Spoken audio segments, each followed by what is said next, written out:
председателе. Се повикувам на членот 184 за моето процедурално обраќање. Имено овој член регулира донесување на декларации, резолуции, одлуки, препораки и општи акти кои го има право да го предлага секој пратеник, пратеничка група, работно тело и владата. Во ставот 2 се вели дека во постапка за донесување декларации, резолуции, одлуки, препораки и општи акти соодветно се применуваат одредбите од овој деловник што се однесуваат на предлог закон за второ читање, со тоа што е задолжителна општа расправа. Алудирам на тоа дека пратеникот Борислав Крмов и јас на 21 октомври поднесовме декларација како општ акт.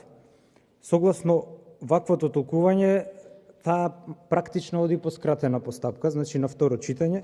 Членот 149 вели дека второ читање во матично работно тело и во законодавно правна комисија се држи во рок од 7 дена по одржана седница на собранието. Сега сме 12 ноември. Ова точка не е ставена на дневен ред, па би сакал појаснување зошто е тоа сторено и зошто не е испочитуван овој след на околности кои што го предвидува деловникот. Ја го користам правото кое што ми го дава деловникот да ја образложам итноста за ставање на материјал како прва точка на дневниот ред, значи ова е предлог, не е процедурално обраќање. И го користам членот 14 став 1 алинеја 6 од Законот за пратеници кој вели право и должност, значи и должност на пратениците е да предлагаат расправа за прашање од јавен интерес. Топ приорити јавен интерес во овој момент се овие два документа. Тоа е објаснувачкиот меморандум на бугарските пратеници, кој што е поддржан со консензус, и овој нон-пейпер објавен од австрискиот новинар, со кој што тотално се негира македонскиот јазик и се става на ниво на официјален јазик на нашата земја, што би рекле социјалдемократите.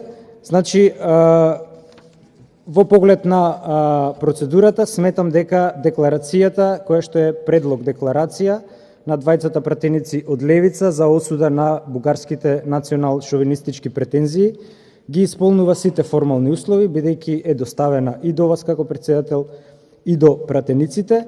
И иако го прејудицирам исходот, сакам да ви напоменам дека опозицијата нема да ви обезбедува кворум додека се понашате како да имате 100, а не 60 пратеници.